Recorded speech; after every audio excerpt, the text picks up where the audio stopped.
Alistair, bem-vindo, meu caro amigo. Acabaste de escrever um artigo fascinante a partir da tua perspectiva na Europa a analisar. É uma das análises mais impressionantes que já vi sobre as recentes eleições nos Estados Unidos. Foram apenas eleições locais em New Jersey, Virgínia e Nova York, mas os resultados foram claros e inequívocos e, em alguns casos, até profundos.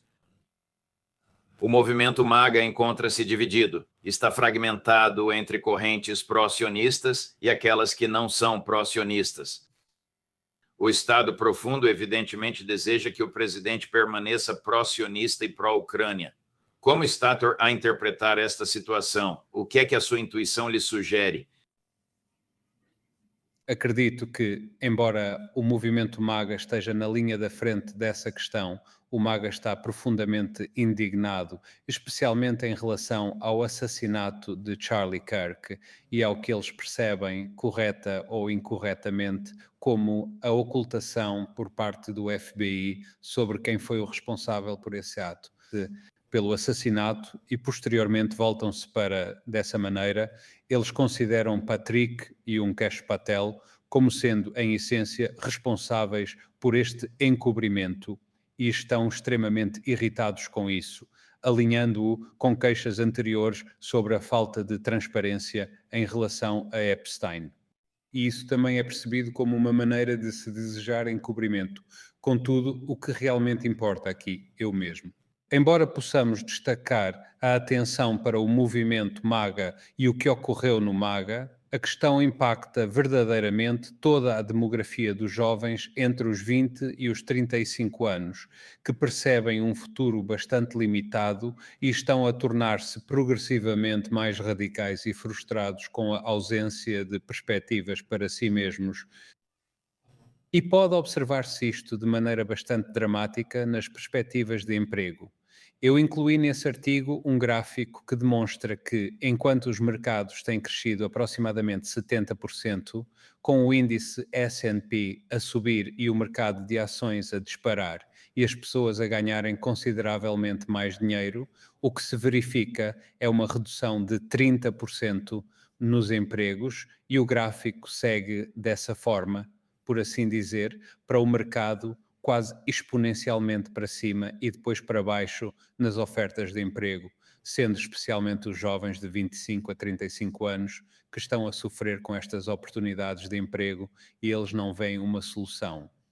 Eles não conseguem ver qualquer solução, eles não acreditam que simplesmente, sabe, o que foi anunciado no final de semana, que as hipotecas podem ser de 50 anos, que isso vá realmente ajudar. Vamos voltar ao tipo de cheques de estímulo que tivemos durante a Covid. Tudo isto quer dizer, não irá efetivamente resolver o problema. O que eles realmente desejam é que alguém verdadeiramente apresente uma solução concreta para esta economia dividida. Não há apenas uma economia na América, mas, e estou a dizer isto sobre a América, aplica-se exatamente à Europa, à França, à Grã-Bretanha, a todos estes países. É um problema que afeta todo o Ocidente, não apenas uma questão restrita aos Estados Unidos, onde há uma divisão estrutural presente nas sociedades. Portanto, observa-se uma espécie de cornucópia de riqueza material que flui do setor financeiro para uma fração, uma porção bastante pequena, cerca de 10%, se preferir, do eleitorado. E, posteriormente, do lado oposto, enfrenta-se cada vez mais dificuldades relacionadas com a dívida e aumentos de preços. Existe um protesto tanto na América como na Europa. Quero dizer, há uma crise de consumo, uma crise do consumidor, mesmo entre, sabe, não apenas os restaurantes de gama média ou alta, mas também os de gama mais baixa, como os de hambúrgueres e comida para levar, que estão a enfrentar um colapso na confiança dos consumidores. E assim chegou-se a uma bifurcação da economia e essas vias não se encontram.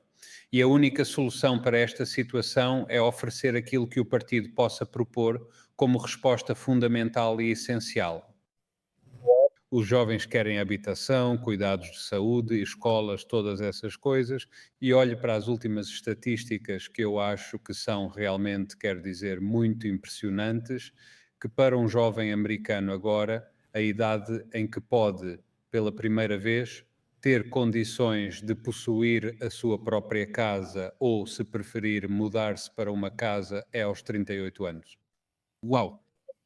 Bem, isso tem implicações severas para as jovens mulheres, pois não se pode realmente esperar possuir uma casa, casar, começar uma família antes dos 38 ou depois dos 38, já nos seus 40. Portanto, todas estas questões estão verdadeiramente a pesar. Então, sabe, quando discutimos sobre estes populistas e o Magazite, mas são um povo democrático e observamos isso, creio eu, nestas eleições. Não foi apenas, sabe, isso, mas muitas das pessoas que tinham votado em Trump nas primeiras eleições, pensando e esperando que ele fosse proporcionar uma solução à questão, trazer de volta os empregos de manufatura para os Estados Unidos e alcançar algo. E votaram em Trump, mas muitos desses eleitores estão agora a desertar. Contudo, não têm alternativas a que recorrer na Europa, pois é tudo essencialmente a mesma coisa. Então, no Reino Unido, livraram-se do Partido Conservador, que era profundamente impopular, até odiado, sabe? E assim livraram-se do Partido Conservador e depois elegeram, não com um mandato, mas com uma base mínima, o Partido Trabalhista. E agora estão fartos do Partido Trabalhista porque também não estão a fornecer qualquer resposta. Estruturalmente seria impossível, porque, por um lado, temos uma economia que prospera com ativos financeiros que apenas 10% da população detém. E depois, por outro lado, existem aqueles que estão simplesmente a sucumbir à dívida e aos preços elevados e que não conseguem escapar dessa armadilha. Mas como é que se transforma esta economia? Exigiria uma transformação estrutural grande para mudá-lo. Não é tarefa fácil. Durante 4 décadas seguimos a dívida e o consumo como motores principais da economia. E agora estamos a tentar substituir isso por IA. É evidente que isso não irá funcionar. Não está a gerar PIB nem a criar empregos. Observe aqueles enormes armazéns desocupados que os líderes da IA estão a construir. Estão vazios de pessoas. Não há empregos lá. Só houve empregos na construção. Mas depois disso não há empregos ali. Existem apenas computadores a zumbir e dizem que, sabe, a IA aumentou o PIB em uma certa percentagem. Isto não é, quer dizer, economia real. Isto são apenas números. Isto é apenas faz de conta. Você pode. Onde é que os bilionários estão a pôr o dinheiro? Não o estão a investir nas indústrias do cinturão da ferrugem, mas sim nestas monstruosidades de IA. Não, eles realmente colocam. Sim, estão a planear. Os gigantes americanos da inteligência artificial estão a planear investir $500 bilhão em mais centros de dados e mais inteligência artificial, se preferir, estas enormes fábricas, a gestão administrativa dos dados. Mas sabe o que acontece? Observamos as estatísticas, ou seja, as investigações do MIT indicam que a maioria das empresas, algumas delas, cerca de 91% das empresas que começaram a utilizar, perceberam muito pouco benefício com isso. Quase nenhum benefício e concluíram no seu teste que a inteligência artificial simplesmente não funciona eficazmente, não explica verdadeiramente o ambiente, nem o interpreta de forma adequada. É, na verdade, apenas um processo de, se preferir, gerir e administrar ideias dentro da estrutura existente. Mas, na verdade, não está a criar algo inovador. Está apenas a apresentar o que foi dito e feito anteriormente de uma maneira acessível. Contudo, continua a ser o passado, não é algo novo e não está a oferecer aos jovens uma perspectiva genuína para escapar desta armadilha. E quero apenas enfatizar que não estou a criticar os Estados Unidos em particular, embora isso esteja no centro da questão, mas o mesmo estava a acontecer na Europa e os jovens estão a radicalizar-se. Observe as imensas e vastas marchas de protesto, que não são intencionalmente cobertas pela imprensa, mas foram manifestações e movimentos de protesto extremamente indignados. E se não consegue mudar o sistema, se não consegue fazer passar a sua mensagem através de protestos, e se não consegue fazê-lo mudando o governo de conservador para trabalhista, de democrata para republicano, porque o sistema está tão enraizado, completamente enraizado estruturalmente, o que faz? No final vais acabar por recorrer à violência, e isso é um verdadeiro problema para nós.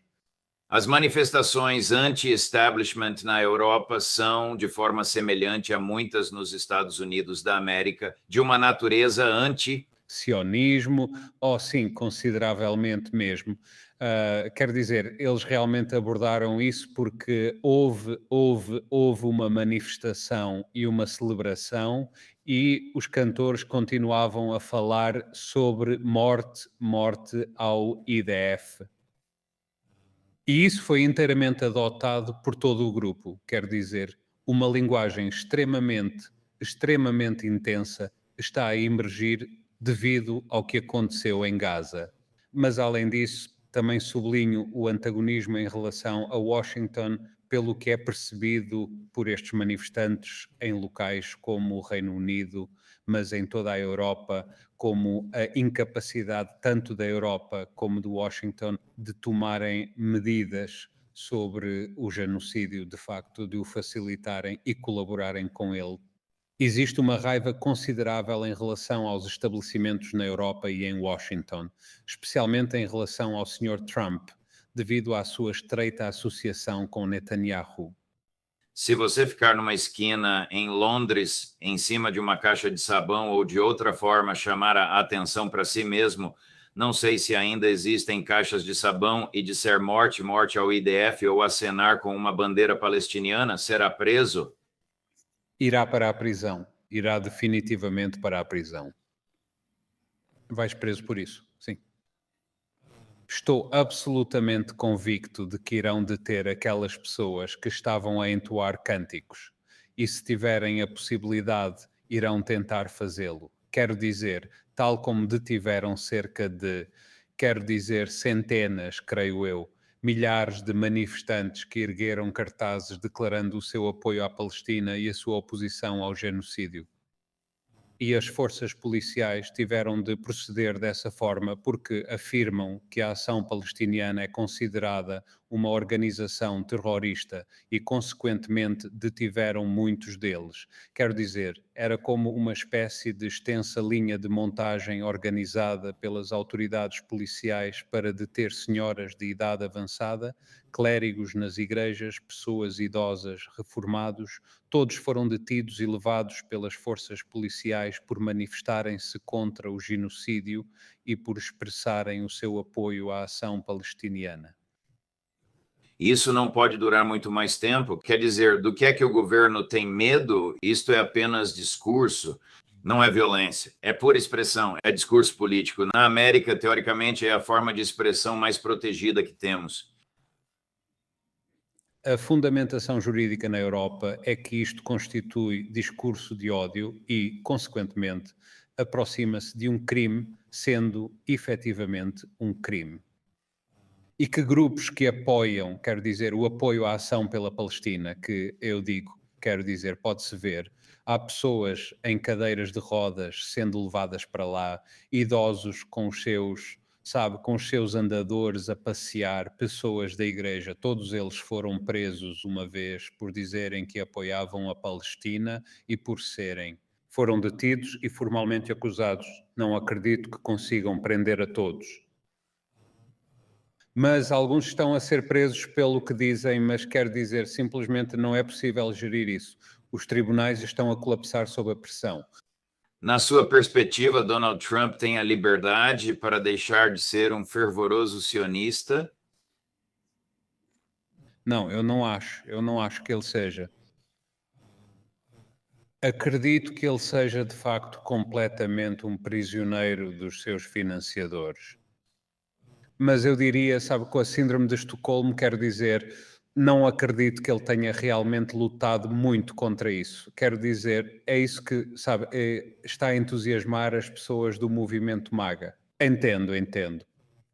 Charlie Kirk expressou-se contra nós, contudo, não acredito que Trump esteja inclinado a fazer o mesmo. Considero que ele está até certo ponto. Quero dizer, ele expressa-se na linguagem do sionismo, faz discursos sobre o sionismo e comporta-se dessa maneira. E então, quaisquer que sejam as suas opiniões mais profundas quando falou no Knesset, quero dizer, ele praticamente insinuou, ao falar sobre Miriam Adelson e como ela colocou Israel antes da América, não houve qualquer sinal de crítica a isso por parte de Trump nesse discurso. Portanto, não creio que haja, quero dizer, em primeiro lugar, os doadores não aceitarão isso. E os doadores, quero dizer, são absolutamente inflexíveis. Quero dizer, eles são doadores americanos, bem como em Israel. Os doadores estão absolutamente convencidos de que os Estados Unidos devem oferecer um apoio incondicional a Israel. Esta tem sido a posição, é isso que quero expressar com a arquitetura profunda que tem sido a posição durante 4 décadas. Eles não estão prestes a desistir, não estão prestes a mudar. E o mesmo ocorre com a Rússia. Eles não irão modificar estas estruturas profundas de política externa. E efetivamente pagaram por elas, na sua perspectiva, pagaram por essas ações. E há uma ideologia subjacente a isso. Portanto, precisamos de compreender essa realidade. Quero afirmar que não é simplesmente uma fase passageira, não é apenas se desejar um movimento em direção ao Armageddon. É profundamente messiânico no seu pensamento. Remonta às origens da transformação messiânica que ocorreu. E uma porção bastante significativa desse componente messiânico que ocorreu no século XVII com Sabat e Jacob Franks trouxe uma transformação considerável não apenas em Israel, mas também em toda a Europa. Tem de compreender isso para entender o que estava a acontecer na Europa. Tornou-se messiânico e foi traduzido em ideologia, primeiro com James Burnham e depois foi traduzido em ideologia com Brinsky, que escreveu o livro sobre, sabe, antimoralidade, anti-igreja, essa tecnocracia. Todos nós temos de nos unir como um só, tanto a direita quanto a esquerda. Quero dizer, era uma visão messiânica e redencionista, se preferir, do mundo. Quero dizer, sabe, temos estado assim e temos visto as mesmas coisas acontecerem. A influência sabatiana era consideravelmente prevalente em toda a Europa e gerou alguns dos mesmos efeitos. Observamos isso na Europa com os clubes e outras associações. Isso também adotou uma postura antimoral, que o período messiânico significava o término de se preferir a moralidade clássica mosaica, e era necessário ir contra ela para desfazer, se preferir, todo o legado do passado. Quero dizer, isto foi parte do que aconteceu nas revoluções, chamava-se Hellfire Club, sim, na Grã-Bretanha, século XVIII. Permita-me fazer uma transição para o Salão Oval mais tarde esta manhã, onde o presidente irá celebrar a presença de um homem que matou fuzileiros navais do Zero Laiuaia, decapitou pessoas, vangloriou-se disso, tinha uma recompensa de 10 milhões de dólares pela sua cabeça e agora é o presidente da Síria. Quão repugnante é a cena que estamos prestes a observar? Bem, tenho afirmado isto há tanto tempo, mas sabe, na verdade, lidei com eles durante muitos anos. Este tipo de pessoas, chamamos-lhes salafistas, estas pessoas têm uma compreensão extremamente literal do que aconteceu em Medina durante o tempo do profeta e do que ele disse e foi relatado ter dito, e eles interpretam isso literalmente. De modo que se o profeta mexesse o chá no sentido dos ponteiros do relógio, todos eles mexeriam o chá no sentido dos ponteiros do relógio. Se ele fizesse algo de maneira diferente, mas é totalmente literal, e eles sentem que qualquer desvio disso é efetivamente uma heresia e não conseguem suportá-lo. Agora tenho-os observado durante muitos anos. Tentámos usar os salafistas para os nossos próprios fins, fins geopolíticos, para os nossos próprios propósitos políticos, e eu disse, e lembro-me de ter dito isto a um chefe de serviço de inteligência, eu disse, nós somos, sempre que os vejo, sabe, as pessoas dizem, usamos os salafis e o chefe de um serviço de inteligência europeu, achamos que eles são bastante úteis. E eu disse, bem, no final descobrirá que eles o usaram a si em vez de você os usar a eles. Essa é a maneira como eles operam e é exatamente isso que está a ocorrer. Eles estão a utilizá-lo. Se acredita que eles deixaram para trás as ideias e o pensamento do salafismo, está profundamente enraizado. Quero dizer, eles têm fé nisso de uma maneira profundamente religiosa, mas estão dispostos a, se preferir, estão prontos para empregar a política de Shyamalan. Claro, podemos ser vistos como a Casa Branca se tivermos o financiamento necessário. Sabe, eles desejam que as sanções sejam removidas, almejam o apoio do Ocidente, anseiam pelo investimento para reconstruir as suas infraestruturas. Eles almejam o financiamento, portanto, irão apresentar a imagem necessária para alcançar o seu objetivo. Utilizando-os, pois continuaremos com os nossos objetivos de transformar Israel em um local seguro e um farol de esperança para o futuro e para que eles se tornem amigos permanentes de Israel. Bem, permita-me regressar à Europa antes de concluirmos o nosso tempo agradável juntos. O chanceler principal Merz e a senhora von der Leyen manifestam apoio à apropriação de ativos estatais russos localizados na Europa, especificamente nos bancos. Sim, estão realmente desesperados. Sim, apoiam, porque estão profundamente desesperados para que a Ucrânia seja efetivamente quebrada. E estão profundamente desesperados para manter a Ucrânia à tona com recursos financeiros. E analisam atentamente os orçamentos e as previsões financeiras, e muitos Estados estão a afirmar que, se emitirem obrigações por conta própria para nos financiar, como se fosse um título do Tesouro, por assim dizer, emitido pela Europa, essas opções simplesmente não existem. E cada Estado tem de assumir a responsabilidade soberana por esses títulos e suportar as perdas e reembolsar as perdas se, por exemplo, a Ucrânia cair e a assinatura de Zelensky no acordo de empréstimo deixar de ser legal. E assim, a única forma de gerir isto, porque vários Estados europeus disseram que não vamos colocar mais dinheiro na Ucrânia porque isso é à custa dos serviços básicos que estamos a tentar fornecer ao nosso próprio povo, escolas e saúde. E todas estas coisas estão a ser cortadas para fornecer este dinheiro. Então disseram que não.